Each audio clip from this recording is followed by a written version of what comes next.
네, 오늘 우리에게 주시는 하나님의 말씀은 마태복음 5장 4절입니다. 우리 한 절만 있습니다.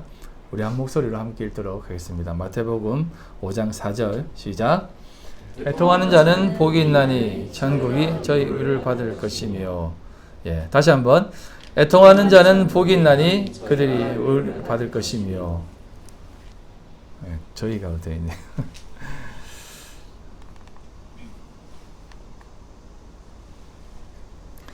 자, 계속해서 예수님의 행적 가운데 있는 산상 설교, 산상 수훈에 대해서 여러분들과 함께 나누려고 합니다. 예수님께서 이렇게 산에서 말씀하신 것은 어떻게 보면 새로운 새 계명입니다. 그래서 제가 이렇게 조금 더 요목조목 살펴봅니다. 그래서 오늘은 이 산상 수훈 세 번째 시간, 그리고 애통하는 자여 그대가 위로를 받을 것이다 라고 하는 제목으로 여러분들과 함께 말씀을 드리는데, 지난주 설교를 잠깐 요약해서 설명을 드리면, 지난주에 심령이 가난한 것은 우리의 낮아짐, 추구나 혹은 나의 의지를 내려놓는 것 정도가 아니라 자신의 삶이 하나님께 차압된 상태를 인정하는 것이 심령이 가난한 것이다 라고 말씀을 드렸습니다. 즉, 이 세상이 주장하는 것들, 소위 말하는 하나됨이라든지 또 여러 가지 주의들 있지 않습니까? 공산주의, 사회주의, 박애주의, 그런 것들을 말하는 것, 그러한 삶 속에서 나 자신을 낮추고 내 자신의 것을 내려놓는 그런 모습의 차원이 아니라, 그런 차원의 이야기가 아니라 복음이라고 말씀을 드렸습니다. 왜냐하면 그렇게 살아가는 사람들은 불교인들이나 이슬람 혹은 무신론자들도 그렇게 살아갑니다. 하지만 그들이 아무리 그렇게 살아가고 또한 선한 것으로 보이는 것을 쌓아 올린다고 해서 그들에게 천국이 저희의 것이겠습니까? 천국이 저희의 것이겠습니까? 그럴 수 없습니다. 왜냐하면 성경은 이렇게 단언하기 때문에 그렇습니다. 로마서 3장 10절, 의인은 없다, 하나도 없다 라고 얘기하는 것입니다. 이 세상에 수많은 의인들이 있는 듯 보이지만 성경은 단언합니다. 의인은 하나도 없다라고 얘기합니다. 그럼 그들이 애를 써서 도달하려고 하는 그런 곳 혹은 그런 모습을 취한다 해도 결국 그들은 자신들이 원하는 곳에는 도달할 수 있을지는 모르지만 그 자리는 하나님이 원하는 자리가 아닐 수 있으며 아닌 것이 분명합니다. 왜요? 그렇게 해서 취할 수 있는 선의 최고점이라면 성경은 필요 없는 것이고 또한 복음도 필요치 않기 때문에 그렇습니다. 그래서 심령이 가난한 자, 그들에게만 허락되고 선포되어진 자리라고 말씀을 드렸습니다.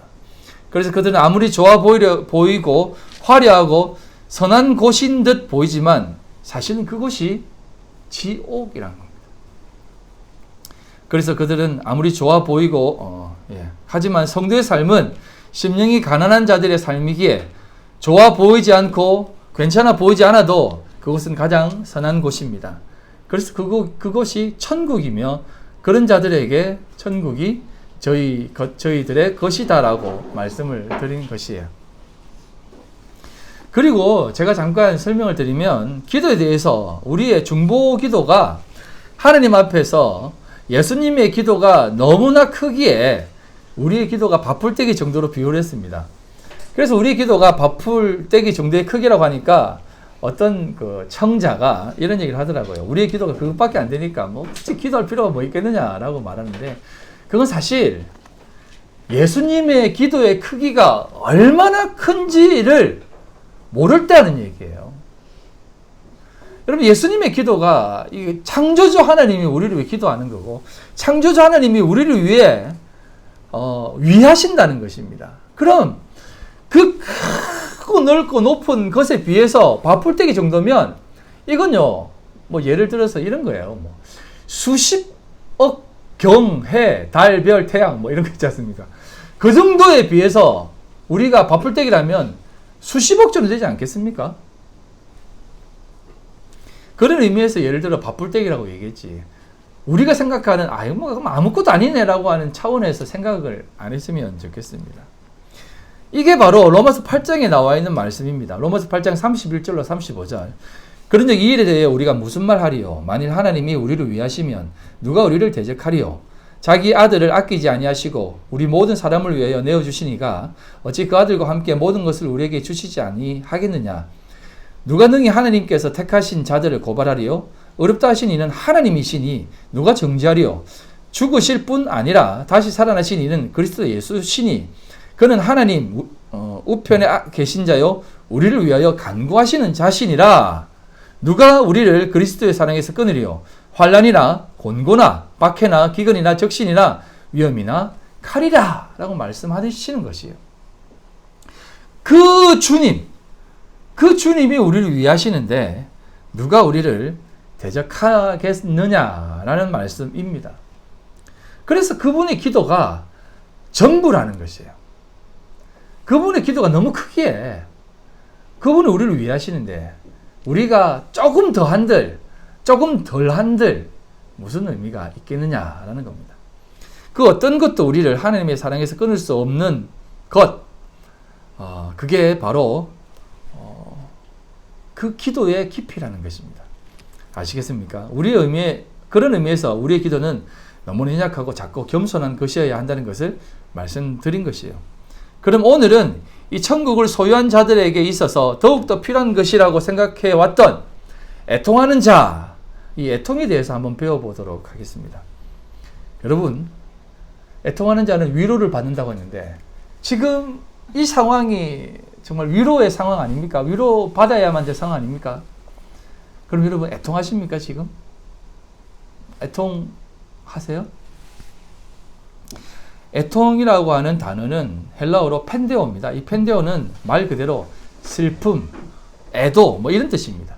즉 위로를 받는 자들이 가지는 조건이라고 하는 말씀 가운데에서 등장하는 이 애통이라는 것은 정말 철저한 슬픔 가운데 있는 모습이에요. 그래서 이 위로도 하나님의 위로이기에 애통이라는 말도 성경이 말하는 애통의 개념, 그 이상의 가치를 가지고 있어서 우리에게 애통해야 된다라고 하는 단어가 또 그 말을 하시는 것이에요. 자, 쭉 보면 우리가 애통하면 어떤 일을 겪는다라든지 어떤 슬픈 일이라든지 힘든 일을 경험할 때 애통하지 않습니까? 당장 여러분 한번 생각해 보세요. 내가 내일 죽는다라고 한번 생각해 보세요. 내일 내 사업이 모든 게 다 망한다라고 생각해 보세요. 그 사람에게 남는 게 뭐겠습니까? 슬픔 아니겠습니까? 괴로움 아니겠습니까? 좌절 아니겠습니까? 이게 애통이에요. 감당할 수 없는 문제가 지금 내 앞에 기다리고 있는 것, 그때 애통하게 된다는 것입니다. 그럼 이 성경에서도 말하는 이 애통에 감당할 수 없는 것, 내가 지금 감당할 수 없는 것이 무엇이겠습니까? 세상 일은 여러분 사실상 다 감당할 수 있어요. 제가 단언합니다. 세상에 감당하지 못할 거 없습니다. 예? 정말 내일 당장 죽어도 여러분 감당할 수 있어요. 왜? 그냥 죽으면 되니까. 그게 뭐 어렵습니까? 감당할 수 있습니다. 그런데 진짜 감당할 수 없는 게 있어요. 그게 뭔지 아세요? 그게 바로 죄 문제입니다. 죄 문제. 죄 문제예요. 이 죄 문제는 감당할 수가 없어요. 왜? 이건 내가 할 수 있는 게 아니거든요. 그래서 제가 지난주에 다윗이 왜 심령이 가난하게 되었는지, 왜 주께서 원하시는 제사는 제사나 제물이 아닌 상한 심령이라고 말씀을 드렸겠습니까? 그것은 다윗이 자기 스스로 해결할 수 없는 그 깊은 죄, 그 샘솟듯이 일어나는 그 죄들을 생산해내는 그 죄, 그것으로 인해 다윗은 철저하게 무너졌습니다. 하지만 그가 그 죄를 해결할 수 있는 것은 단 하나, 바로 상한 심령이라는 것을 깨닫고 그 마음을 가지고 주님 앞에 나갈 때 그의 모든 죄를 감당할 수 있게 되었습니다. 그래서 이 상한 심령이 바로 예수의 마음이라고 말씀드리지 않았습니까? 그래서 다윗이 이 죄가 해결됨으로 해서 그의 모습이 완전히 바뀐 것이에요. 180도 바뀐 것입니다. 그전에는 눈물로 침상을 적셨지만 그 이후로는 찬송을 했다는 것입니다. 찬양을 했다는 것이에요. 기쁨의 찬양을 드릴 수 있었다는 것입니다. 그런데 이 찬양하며 기쁜 고백을 드리는 그의 모습이 사실은 그의 삶의 모습이 바뀌어서 그렇게 한 것이 아니에요. 아, 이제는 내가 죄를 안 짓는구나 라는 것이 아니라 자신이 죄를 지을 수밖에 없는 존재이구나를 깨닫고 이 죄를 우리 주님이 다 가져가셨구나 라는 것이 고백되어질 때 찬송이 터져 나오는 것이에요. 그래서 그의 삶은 여전히 변함은 없었습니다. 그럼에도 불구하고 그 입술에서는 찬송이 터져 나왔다는 것이에요. 여러분, 이 말을 이해하셔야 됩니다. 이걸 이해해야만 애통으로까지도 넘어갈 수 있어요. 왜 사도 바울이 죄가 더한 곳에 은혜가 더 있다라고 말씀했겠습니까? 우리가 죄를 해결해서 기쁜 것은 또다시 죄를 지으면 또다시 슬픔이 와요. 하지만 그 죄가 완전히 해결되어지면 그 어떤 죄악이 우리 앞에 있을지라도 우리는 하나님을 찬송할 수 있다니까요. 여러분, 한 가지 물어볼게요. 여러분, 우리가 늘 자녀를 위해서 기도한다라든지 또 저를 위해서 기도한다라든지 또 누구를 위해서 기도한다라든지 또 스스로를 위해서 기도할 때 어떤 기도를 드렸습니까? 다윗의 믿음을 주십시오. 솔로몬의 지혜를 주십시오. 이런 기도하지 않습니까? 그럼 다윗이 가진 믿음이 어떤 믿음입니까? 거기에는 우리가 어떤 것이 깔려있냐면 골리앗을 죽인 믿음을 달라고 늘 기도합니다. 그런데 다윗의 진정한 다윗됨은 골리앗을 죽인 데 있는 것이 아니에요. 그가 진정으로 하나님 앞에 찬양할 수 있었던 것은, 그 눈물 흘리는 그것을 멈출 수 있었던 것은 바세바를 범하고 그 죄의 깊이를 깨달았을 때, 아, 나는 역시 죄인밖에 안 되는 죄인이구나라는 걸 깨달았을 때 거기서 터져 나오는 것이 찬송이었습니다. 그때 진짜 다윗의 믿음이 드러나는 것입니다. 그럼 솔로몬의 지혜는 뭐겠습니까? 우리가 솔로몬의 지혜를 구할 때는 늘 그렇게 총명한 것을 구하지 않습니까? 그런데 솔로몬의 지혜도 한 가지밖에 없어요. 성전 짓는 지혜예요. 그에게 준 지혜는 성전 짓는 지혜입니다. 한번 생각해 보세요. 솔로몬의 지혜를 가지고 하는 것이 무엇입니까? 오늘날 정치꾼들이 행하는 그 정치와 똑같은 짓을 했어요. 솔로몬은 전략 결혼, 수많은 이방 나라들, 그들의 그 딸들을 불러가지고 자신의 아내로 맞이했지 않습니까? 의자왕은 3,000명이라지만 솔로몬은 한 1,000명의 부인이 있었습니다. 다 어느 나라 사람들이에요? 주변 국가들 나라 사람들이에요. 그래서 나라를 부강하게 만들었다니까요. 그런 지혜를 원하세요? 자식이? 여러분이? 솔로몬의 지혜는 거기에 있는 것이 아닙니다. 솔로몬에게 주신 하나님의 지혜는 성전을 어떻게 짓는지에 대한 지혜를 주신 것이에요. 그 지혜밖에 없습니다. 세상 사람들이 추구하는 그 손자병법과 같은 이기는 기술? 어떤 리더십? 그런 것을 성경이 준 것 같아요. 하나님이 준 것 같아요. 그런 것은 안 줘도 압니다. 살려고 하면 다 알 수 있는 지혜예요. 세상 사는 지혜는 차고도 넘칩니다. 차고도 넘쳐요. 그런 지혜를 하나님이 주셨겠습니까? 그리고 그런 지혜를 하나님께 구하여? 아니라는 것이에요. 솔로몬 인생 한번 보세요. 그가 만약에 그런 지혜라면 그런 지혜를 받아 살아갔던 삶은 이건 우리가 생각해도 야, 나도 솔로몬보다 낫겠다라고 할 정도로 그 인생은 바닥이었습니다. 사실상. 무엇 때문에 다윗의 믿음, 솔로몬의 지혜 우리에게 구하게 하셨겠습니까? 그거는 죄를 깨닫게 하시는 지혜이며 하나님의 성전이 무엇인지에 대한 지혜라는 것을 꼭 기억하고 구해야 된다는 것입니다.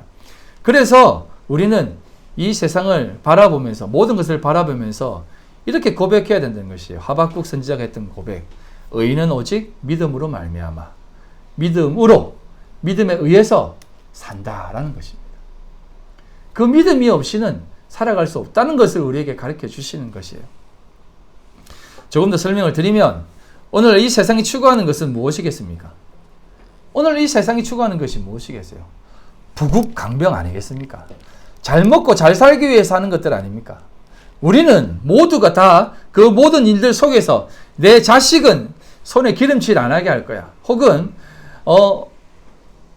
제가 한 번씩 하는 표현입니다. 내 눈가리를 뽑아서라도 우리 자식들 공부시키는 그 이유는 그래도 우리 자식이 이 세상 살면서 조금이라도 편하게 살게 하기 위해서 공부시키는 거 아닙니까? 그런 것 때문에 애쓰는 것 아니에요? 나보다 더 잘 살고 더 괜찮게 살아서 우리 아비들이 눈물을 흘리며 수고하는 것 아니겠습니까? 어머니들이 그렇게 애쓰는 것 아니겠습니까? 아비가 닦아놓은 기초 위에서 잘 일어나 날아오르라고 그렇게 애쓰는 건 아니겠습니까? 그리고 이렇게 하면 우리 자식들이 좀 즐겁고 그리고 좀 더 괜찮게 우리 다음 세대들은 조금 더 안전한 세상 가운데 살게 되지 않을까라고 하는 모습 속에서 이렇게 하는 것 아닙니까? 그렇게 열심히 사는 것 아닙니까? 그래서 그렇게 기도하고 심지어는 예배도 그렇게 드리고 심지어는 머리 깎고 투쟁까지 앉지 않습니까? 앞으로 우리 다음 세대들이 살아가야 될 이 지구를 보호하기 위해서 머리 깎고 투쟁까지 하지 않습니까? 나 하나 잘 살려고 그렇게 하는 것이겠습니까? 다 그런 마음을 하는 것 아니겠습니까? 그런데 예수님은 오늘 이 말씀을 통해서 우리에게 역설을 던집니다. 애통하는 자는 위로를 받을 것이다 라고 얘기하는 것이죠. 우리는 애통하지 않으려고 더 이상 슬픔에 잠기지 않으려고 이렇게 수고하고 애쓰며 살아가지 않게 하기 위해서 우리 다음 세대들은 그렇게 애를 쓰는 것 아닙니까? 그런데 성경은 애통해야지 위로를 받는다라고 얘기합니다. 애통과 위로 이 두 가지가 함께 하는 것 너무나 역설적이지 않습니까? 오늘 우리가 살아가는 이 세상 속에서 제가 오늘 여러분들에게 좀 심령이 좀 가난하세요. 여러분들 아무것도 아닌 존재입니다. 푸토코스의 삶을 좀 사세요. 라고 하면 여러분들 기분은 어떻습니까? 그냥 조금 도덕적인 사람들은 역시 목사님 말씀하시니까 제가 조금 더 낮아지고 가난한 마음을 가져야지. 이런 마음 그 이상의 마음이라고 말씀드렸지 않습니까? 애통도 마찬가지입니다. 애통해라. 그래야 위로를 얻을 것이다. 여러분 지금 애통하세요? 이러면 여러분들 마음이 어떻겠습니까? 하나님, 목사님, 우리 애통 안 하려고 이렇게 지금 바둥대고 있는데 왜 자꾸 애통하라고 하세요? 그러지 않겠습니까? 예수님께서 자기 앞에 나타난 유대인들에게 이렇게 말을 했습니다. 그랬더니 이렇게 대답을 합니다. 요한복음 8장 31절로 35절. 그러므로 예수께서 자기를 믿는 유대인들에게 이릅니다. 너희가 내 말에 거하면 참으로 내 제자가 되고 진리를 알지니 진리가 너희를 자유롭게 하리라. 그들이 대답하되 우리가 아브라함의 자손이라 남의 종이 된 적이 없거늘 어찌하여 우리가 자유롭게 되리라 하느냐. 예수께서 대답하시되 진실로 진실로 너희에게 이르노니 죄를 범하는 자마다 죄의 종이라. 종은 영원히 집에 거하지 못하되 아들은 영원히 거하나니 라고 얘기합니다. 예수를 믿는다고 따라온 유대인들에게 너희들은 자유가 필요하다. 진리를 깨달아라. 그래야만 자유가 있을 것이다. 이 말은 너희들은 종이다라는 뜻이에요. 너희들은 지금 죄의 종으로 묶여있기 때문에 자유가 필요해. 그래 진리를 받아라고 하니까 이들이 이렇게 얘기하는 것이에요. 아니 내가 무슨 우리가 종이라고 그래요. 우리는 아브라함의 자손이고 한 번도 종이 된 적이 없는데 왜 종이 된 자라고 얘기하세요? 사실상 역사적으로 볼 때 종으로 된 적이 많거든요. 근데 여러분 그들은 하나도 꺾이지 않았어요. 종살이를 시켰으면 그들은 종이라고 생각을 해야 되는데 요거 제가 다음에 뒤에 한번 설명을 드릴게요. 한 번도 그들은 종이라고 생각하지 않았다니까요. 그래서 이렇게 고백하는 것입니다. 우리는 아브라함의 자손이라 한 번도 종된 적이 없는데 무슨 우리가 자유가 필요하냐라고 되묻는 것입니다. 그랬더니 주님이 야 너희들은 죄의 종이야. 죄에 꽉 묶여 있다니까. 여기서 말하는 죄의 종이 어떤 것을 얘기하는 것이겠어요? 지난 시간에 한번 말씀드렸지 않습니까? 율법이 딱 주어지는 순간 그들은 죽을 수밖에 없는 존재가 되었다고요. 왜? 못 지키니까. 그 율법을 못 지키니까. 그런데 이스라엘 백성들은 지킬 수 있다라고 큰 소리 쳐요. 즉 하나님의 말씀을 받으면 우리는 죄의 종이 되어 버려요. 말씀을 받는 순간 우리는 죽을 수밖에 없는 존재가 되어 버린다니까요. 여러분 우리나라가 지금 빚이 얼마라고요? 여러분 태어나자마자 우리 갓난아기가 가지고 있는 빚이 얼마라고요? 1인당? 근데 이 유대인들은 우리가 무슨 종이냐, 자유환자인데 이렇게 얘기하는 거예요. 이게 심령이 가난하지 않는 자의 모습이에요.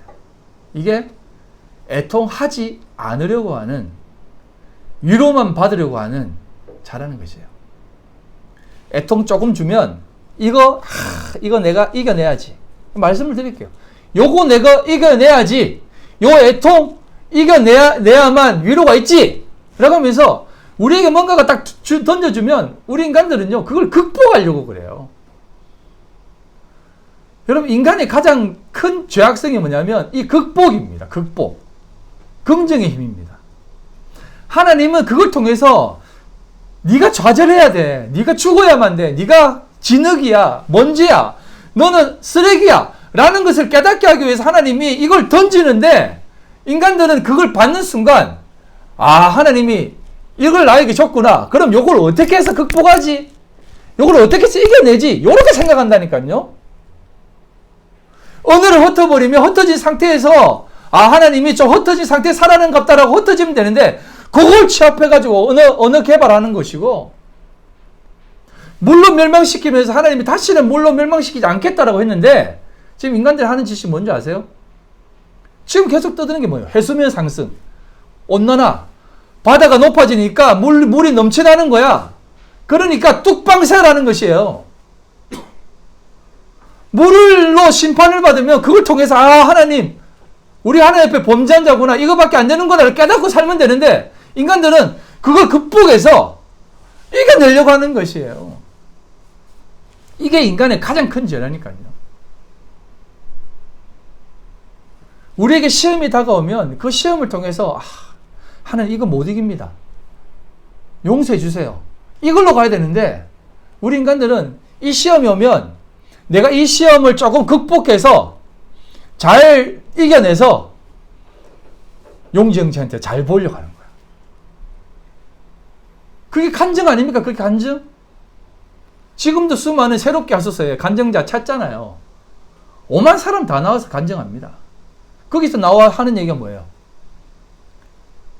이렇게 해서 하나님이 이런 상황이었는데 이렇게 해서 이겨냈습니다. 거기서 사회자 그래요. 그래요, 맞습니다. 형제님, 우리가 그걸 듣고 싶습니다. 어떻게 이겨냈습니까? 그 포인트 좀 자세하게 얘기해 주세요. 그렇게 얘기한다니까요. 여러분, 우리에게 시험이 오면 그것에 대해서 통회하고 자복하고 애통해야 돼요. 조금만 더 얘기할게요. 여러분, 코로나를 누가 줬습니까? 코로나 누가 줬어요? 말 못하겠습니까? 물론 우리 인간들이 똑바로 못해서 그렇겠지만, 이 세상을 주관하시는 분이 하나님이시라면 이 코로나도 하나님이 주신 거다라고 믿으세요. 그럼 여러분, 이 코로나를 통해서 겪는 이 모든 아픔, 슬픔, 심지어는 비대면, 이것까지 여러분들 다 경험하시고 애통하셔야 돼요. 근데 우리 인간들은요, 그렇게 비대면하니까 바로 어디로 돌아갑니까? 그래, 비대면이구나. 그러면 영상하자. 그래서 다 그거 해가지고 좋아합니다. 우리는 이렇게 한다. 그리고 심지어는 방역 수칙 철저히 지키면서 우리는 이렇게 모임한다. 계속 사람들한테 떠벌리는 거예요. 그러면 사람들이 뭐라 하냐면, 야, 이런 힘든 가운데서 열심히 잘하네, 수고하네, 칭찬합니다. 그러면서 우리도 서로 으쌰으쌰합니다. 근데 여러분, 그렇게 으쌰으쌰하는 사람은 내가 보니까 1%예요. 나머지 99%는 뭐라고 하냐면, 우리는 뭐 하는데요? 이렇게 합니다. 우리는 왜 그런 거 안 합니까?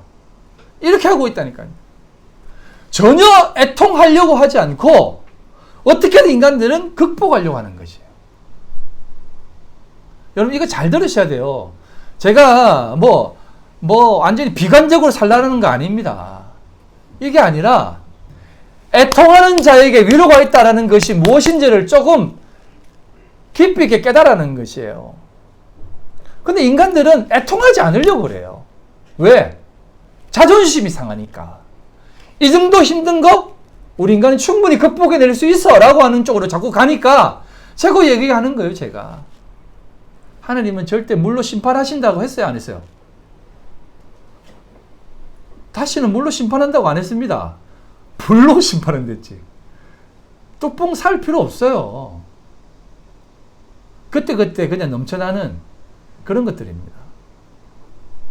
근데 사람들은 전부 다 뭐라고 선동하냐면 해수면 높아지면 반도는 다 잠기고 해안가는 다 잠길 것이다.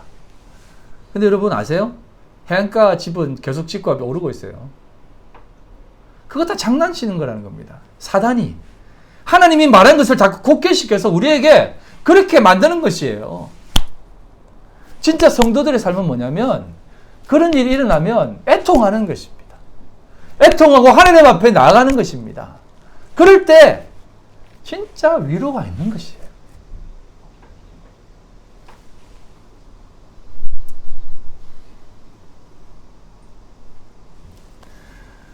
인간은 늘 언제나 인간 스스로가 그런 것들을 이겨내려고 합니다.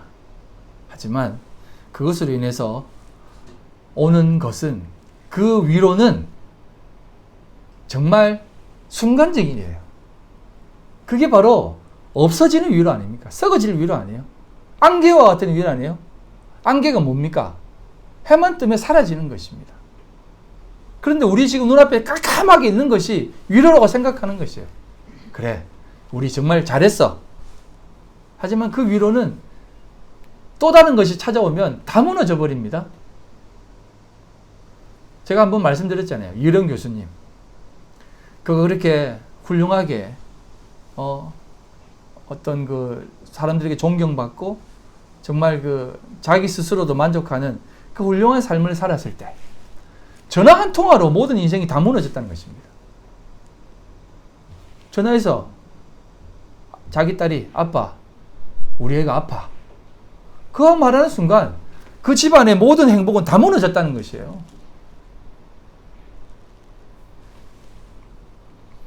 그게 우리가 추구하고 애쓰려고 하는 위로라는 것입니다. 하지만 성경은 우리에게 이렇게 얘기합니다. 복 있는 자여 그대는 애통하는 자이다. 그래서 위로를 받는다라는 것이에요.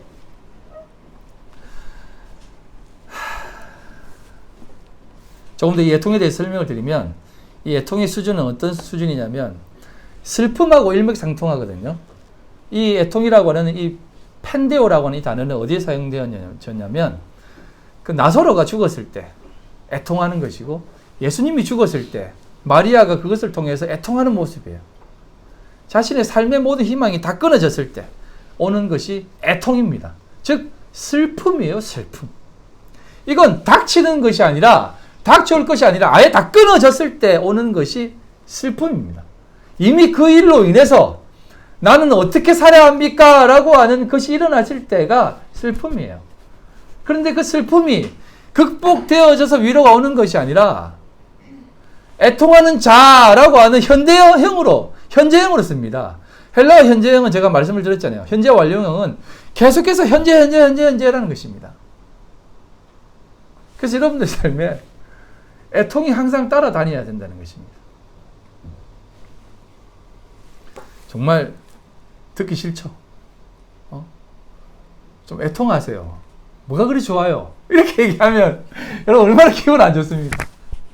근데 여러분 그런 뜻이 아니지 않습니까? 우리에게 있는 이 애통은 여러분 항상 있을 수밖에 없는 겁니다. 왜? 그게 광야니까요. 그게 광야 교회고 오늘 살아가는 우리들이 걸어가고 있는 길이기 때문에 애통이 없으면 우리는 광야가 아닐 수 있습니다. 교회에게만 허락된 사실이라니까요.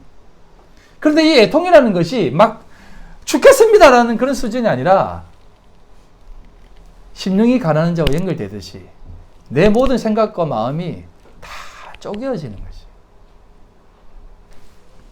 그럴 때 우리 주님이 우리의 손을 딱 붙잡아 주시는 것입니다. 이게 위로라는 것입니다.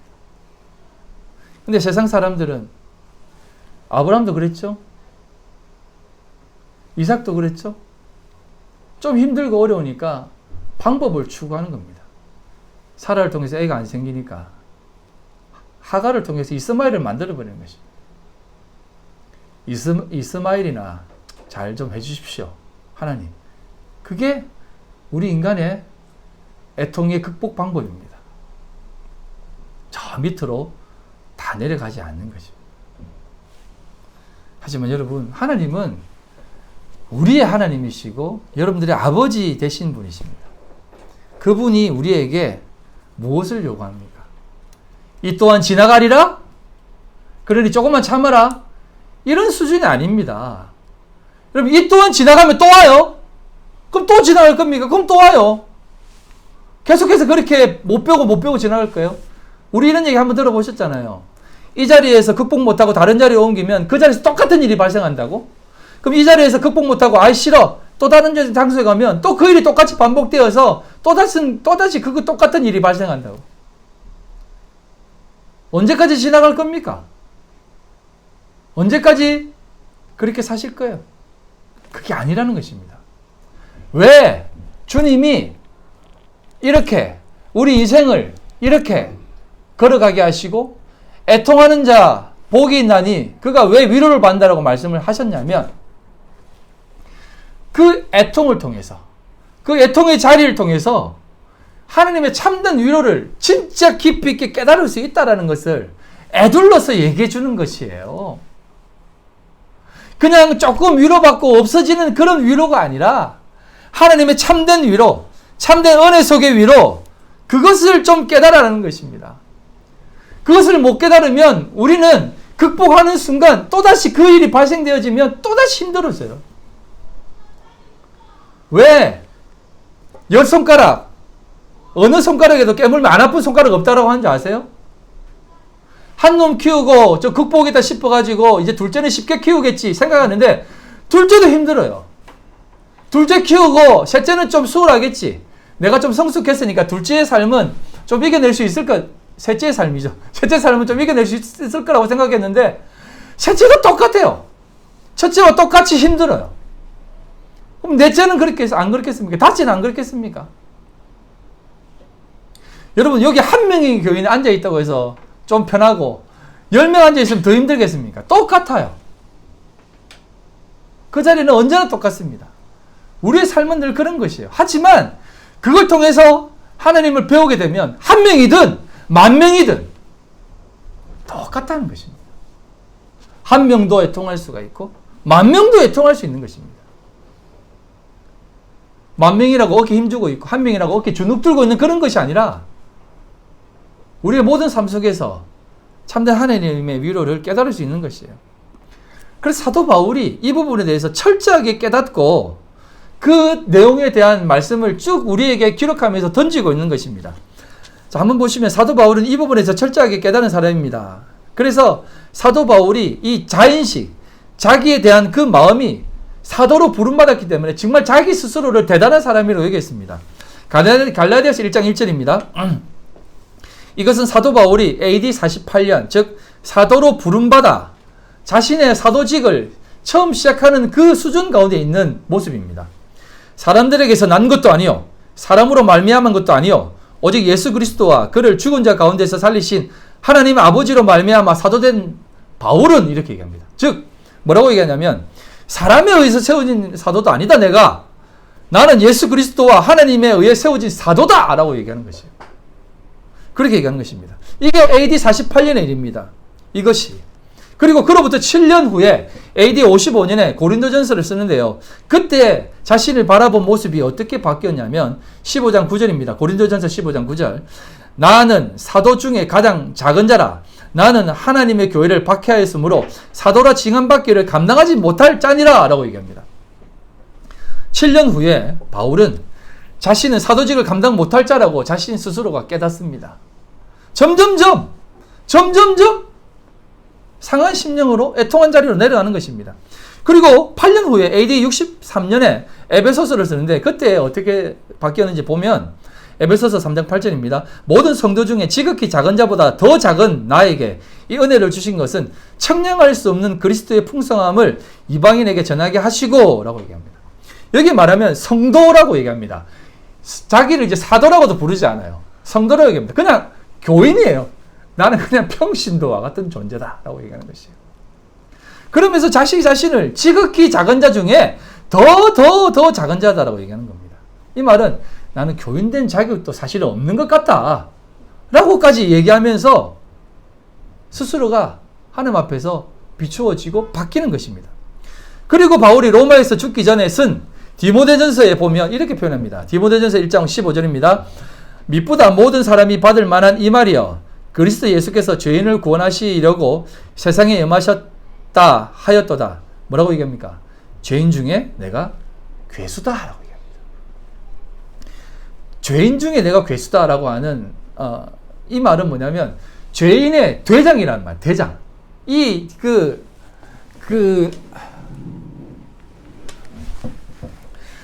괴수라고 하는 말은 내가 이 죄인들 중에 최고의 대장 중에 대장이라는 것입니다. 완전히 사도 바울 자신이 밑바닥으로 내려간 모습입니다. 사도라고 인식했지만 사도라고 부르지 말고 가장 작은 자다라고 하다가 아니다, 난 성도도 아니다. 그러다가 아니다, 나는 죄인 중에 대장 죄인이다 라고 얘기하는 것이에요. 오늘 말로 나는 그냥 마귀 새끼인 것 같다. 스스로를 이렇게 얘기하는 것이에요. 점점 더 내려가 자신의 자아를 깨닫게 되고 그 모습 속에서 심령이 가난한 모습과 애통한 자의 모습을 우리에게 가르쳐주고 있는 것입니다. 그래서 그가 어떻게 됩니까? 참된 위로를 받아 하늘이 되는 것이에요. 그래서 이 참된 위로를 받아 이런 고백을 감히 하는 것입니다. 로마서 7장 18절로 25절 내 속 곧 내 육신에 선한 것이 거하지 아니하는 줄을 아노니 원함은 내게 있으나 선을 행하는 것은 없노라. 내가 원하는 바 선은 행하지 아니하고 도리어 원하지 아니하는 바 악을 행하는도다. 만일 내가 원하지 아니하는 것을 행하면 이를 행하는 자는 내가 아니요 내 속에 거하는 죄니라. 그러므로 내가 한 법을 깨달았노니 곧 선을 행하기 원하는 나에게 악이 함께 있는 것이로다. 내 속 사람으로는 하나님의 법을 즐거워하되 내 지체 속에서 한 다른 법이 내 마음의 법과 싸워 내 지체 속에 있는 죄의 법으로 나를 사로잡는 것을 보는도다. 오라 나는 곤고한 사람이로다. 이 사망의 몸에서 누가 나를 건져내랴 라고 고백하는 것입니다. 즉 두 가지 법이 있는데 그 중에서 내가 선한 것이 이기는 것이 아닙니다. 여러분 목사님들에게 많은 얘기 들었잖아요. 악한 것이 있고 우리 속에 죄악이 올라오면 자신 허벅지를 찔러서라도 죄를 짓지 말라고 하지 않습니까? 근데 사도 바울은 뭐라고 하냐면 이 두 가지 법이 있는데 이 법이 이기는 것이 아니라 죄의 법이 자기를 사로잡아 버린다는 것입니다. 그 누구도 아닌 사도 바울이 이렇게 고백하는 것이에요. 그래서 이렇게 고백하는 겁니다. 누가 나를 건져내랴. 우리 주 예수 그리스도로 말미암아. 예수 그리스도로 말미암아 디아라는 단어를 쓰는 것입니다. 하나님께 감사하리로다. 그런즉 내 자신이 마음으로는 하나님의 법을 육신으로는 죄의 법을 섬기노라. 섬긴다는 것입니다. 이건 뭐냐면 여러분 진짜 여러분 제가 말씀을 드리면 이렇게 비유해도 너무 유치한 비유지만 이렇게 말씀을 드리겠습니다. 정말 너무나 맛있는 뉴욕 식당에서 진짜 맛있는 음식을 먹었어요. 그런데 그 음식을 먹다가 진짜 맛없는 어떤 흐름하고 막 그냥 손도 시커먼 사람이 만든 식당에 가가지고 그 음식을 먹었다고 생각해 보세요. 네? 그 음식 먹을 수 있겠어요? 못 먹거든요. 그런데 그걸 먹고 있다고 생각해 보세요. 그 마음이 어떻겠습니까? 늘 내가 유혹해서 먹어야 되는데 왜 이런 데서 먹고 있지? 그 마음이 어떻겠어요? 이게 애통하지 않을 수 있겠어요? 여러분 애통하지 않을 수 있겠어요? 이게 진짜 애통한 것입니다. 사도 바울은 그것을 깨달아 점점 밑바닥으로 내려가 하나님을 알면 알수록 그 진리를 깨달으면 깨달을수록 내 죄의 깊이는 점점 더 크구나. 이건 도저히 내가 해결할 수 없구나 라는 것을 깨달아. 하나님 나는 못하니까 이 죄, 육신의 죄는 나를 사로잡아 버리니까 하나님 인도해 주세요 라고 하는 것으로 나가는 것입니다. 그래서 사도 바울이 이렇게 얘기하는 것입니다. 예수 그리스도로 말미암아 하나님께 감사한다라고 찬송을 해버리는 것입니다.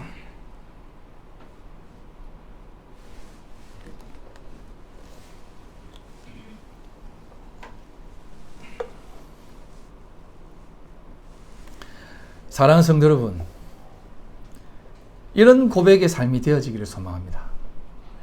하지만 우리는요, 언제나 이 자리에 못 있어요. 늘 이 자리밖에 못 있습니다. 누가복음 7장 37절로 39절.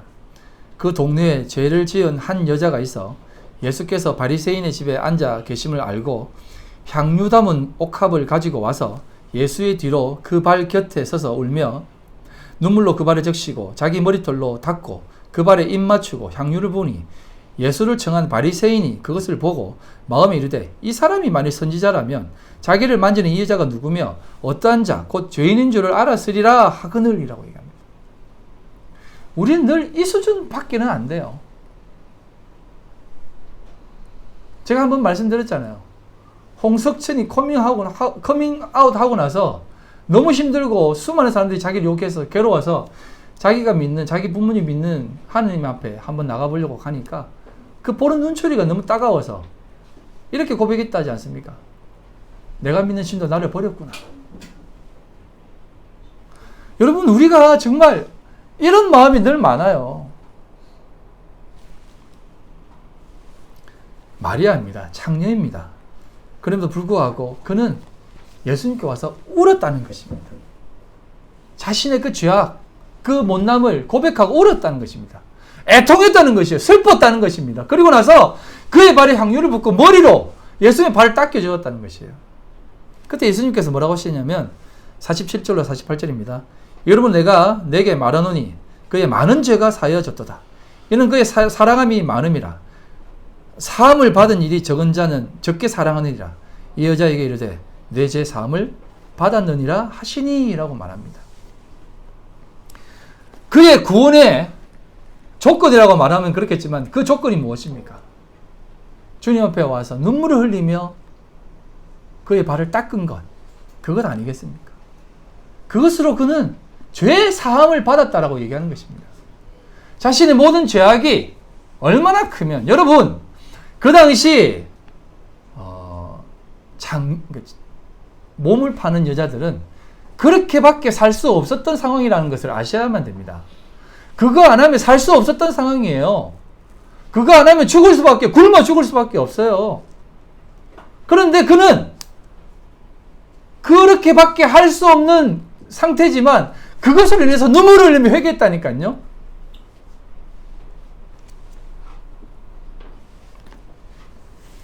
근데 바리새인들은 그들을 바라보면서 손가락질했다는 것입니다. 애통하지 않았다는 것이에요. 뭐라고 하냐면 우리는 그거 다 극복했습니다. 그러니 위로해 주세요 라고 했다는 것이에요.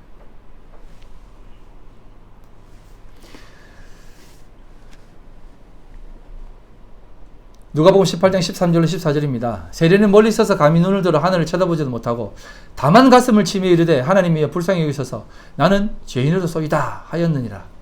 내가 너에게 이르노니 이는 저 바리새인이 아니고 이 사람이 어렵다 하심을 받고 그의 집으로 내려갔느니라. 무릇 자기를 높이는 자는 낮아지고 자기를 낮추는 자는 높아지리라 하시니라. 이 말은 높고 낮음에 대한 개념이 아닙니다. 겸손한 개념이 아니에요. 자신을 죄인으로 생각하고 하늘도 쳐다보지 못하고 하나님 앞에 슬피하며 자신을 죄인으로 인식하는 자라는 것이에요. 그래서 여러분, 제가 이런 얘기도 했지 않습니까? 예수가 죄인으로 왔다고 얘기했지 않습니까?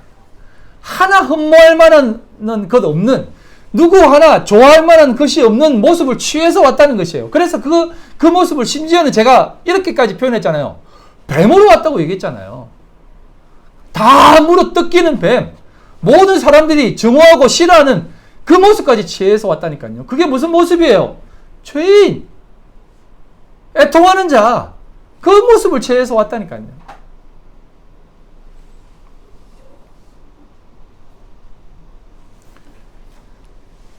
바리새인들은 뭐라고 얘기합니까? 그 세례를 보면서 하나님, 죄같이 안 살아서 참 다행이네요.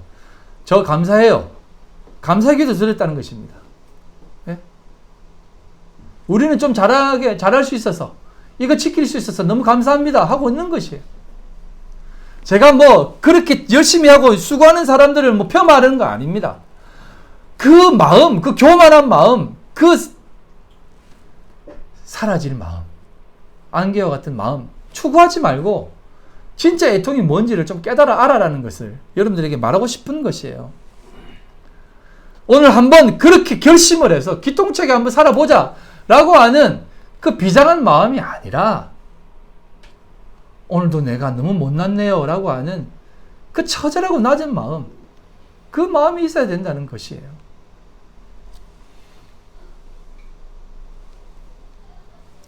하나님 앞에서 제가 죄인 맞습니다. 제가 하나님 앞에서 뭘 할 수 있겠습니까?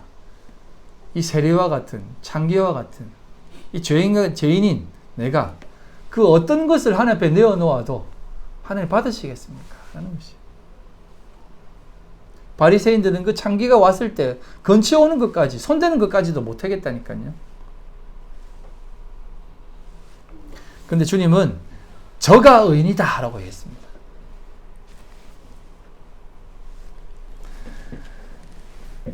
그래서 사도행전에 이런 역사가 일어난 것입니다. 사도행전 2장 36절로 37절.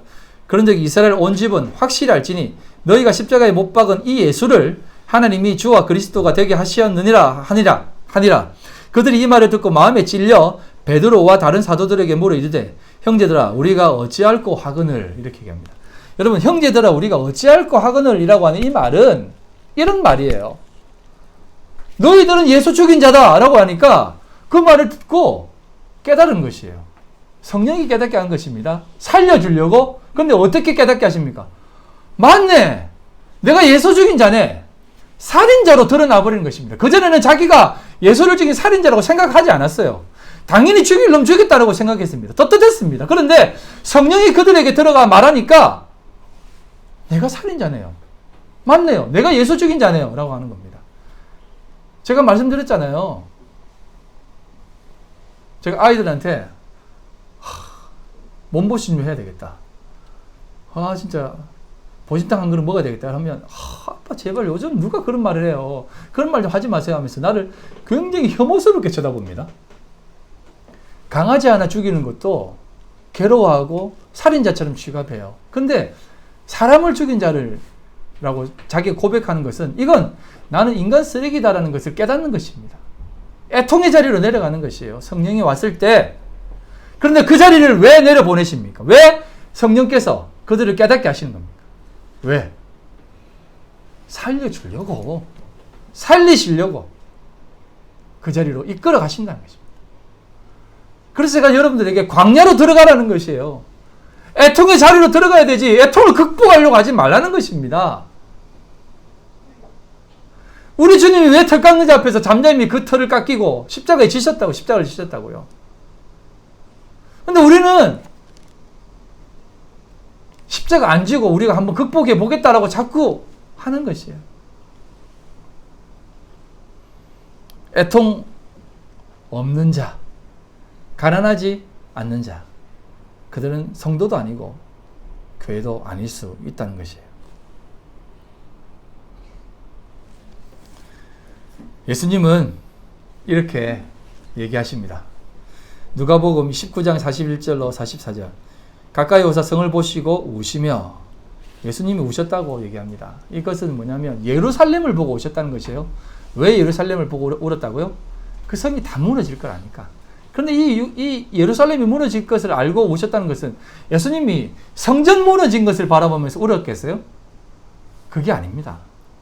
이들이 철저하게 무너질 것을 알기 때문에, 그 애통의 자리가 어떤 자리인지 알기 때문에 주님이 같이 오신 것이에요.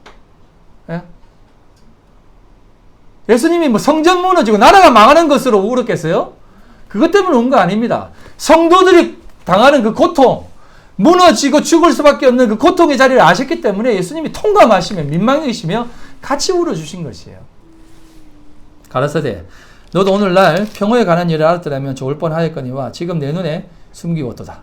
날이 이를지라 내 원수들이 토성을 쌓고 너를 둘러 사면으로 가두고 또 너와 및 그 가운데 있는 내 자식들을 땅에 메어치며 돌 하나도 돌 위에 남기지 아니하리니 이는 곤고받는 날을 내가 알지 못함을 이남이니라 하시니라.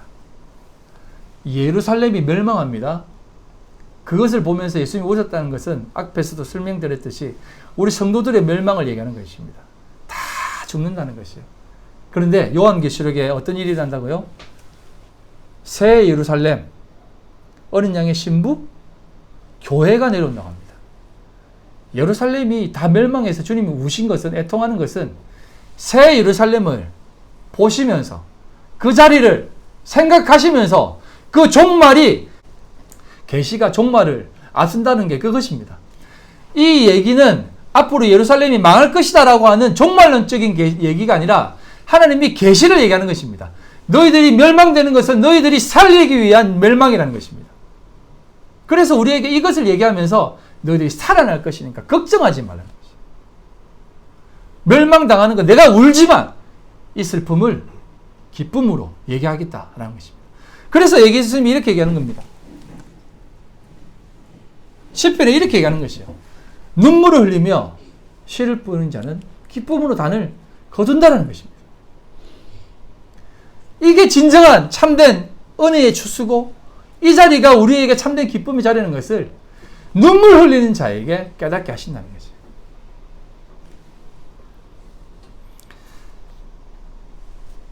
말씀을 정리하겠습니다. 쭉 넘어가서 로마서 15장 4절로 6절입니다. 무엇이든지 전에 기록된 바, 전이라는 것은 성전입니다. 성전. 전에 기록된 바는 우리의 교훈을 위하여 기록된 것이니 우리로 하여금 인내로 또는 성경의 안위로 소망을 가지게 함이니라. 이 안위라는 말이 위로예요. 위로. 이제 인내와 안위의 하나님이 너희로 그리스도 예수를 본받아 서로 뜻이 같게 하여 주사 한 마음과 한 입으로 하나님 곧 우리 주 예수 그리스도의 아버지께 영광을 돌리게 하려 하노라 라고 얘기합니다. 여러분, 하나님께서 우리에게 이런 참된 은혜를 주십니다. 참된 은혜가 무엇입니까?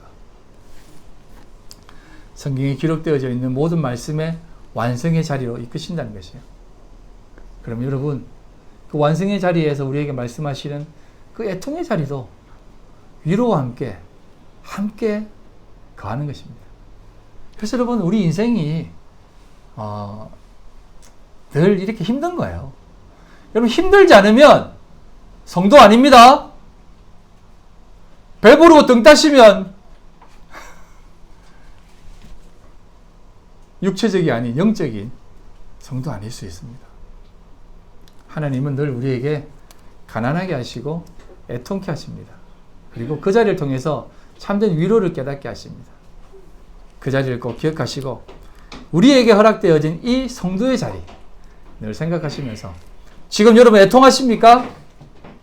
애통하십시오. 애통 극복하려고 하지 마세요. 이 애통을 통해서 하나님의 위로를 구하세요.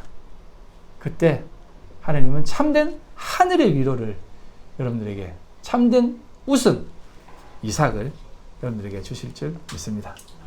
기도하시겠습니다. 하나님 아버지, 영광과 찬송을 올려드립니다. 하나님, 오늘도 주님 앞에 믿음으로 나아가는 우리 성도들, 하나님 꼭 잘 배워 성장케 하여 주시옵소서. 이 땅의 수많은 일들, 되어지는 상황들을 통해서 하나님을 더욱더 만나고 깨닫고 알아갈 수 있도록 도와주시고, 그냥 있다가 그냥 보내는 헛된 인생 되지 않도록 이 세상과 같은 자신의 만족과 유익과 그러한 삶으로 관철되어진 인생 살지 않도록 주여 우리 성도들 귀하고 복된 삶 되게 하여 주시옵소서. 우리 하나님의 백성들, 하나님의 자녀들 또한 눈동자같이 지켜주시고 이 땅 살아가면서 잘 배워나갈 수 있도록 주여 축복해 주시옵소서. 오늘도 빈손 들고 나오지 않고 하나님 앞에 겸손히 귀한 물질 드립니다. 하나님 받아주시옵소서. 이 물질이 하나님 앞에 사용되어질 때에 하나님이 받으시는 귀한 물질 되게 해주시고, 우리의 모든 것, 그 어떤 것도 드러나지 않고 오롯이 하나님만 드러나는 귀한 물질 되게 하여 주시옵소서. 그 귀하게 드린 손길을 기억해 주시고 그 수고하고 애쓴 마음 하나님 아실 줄 믿사오니 하나님 복 내려 주시옵소서. 하나님 기뻐 받아 주시옵소서. 지금은 우리 주 예수 그리스도의 그 크신 은혜와 아버지 하나님의 극진하신 사랑하심과 성령님의 교통인도 역사 충만하심이 오늘도 주님 앞에 애통하며 위로받기를 소망하는 우리 모든 성도들 머리와 그들의 가정과 직장과 사업과 삶의 터전 위에 지금부터 영원토록 함께 있을지어다. 아멘.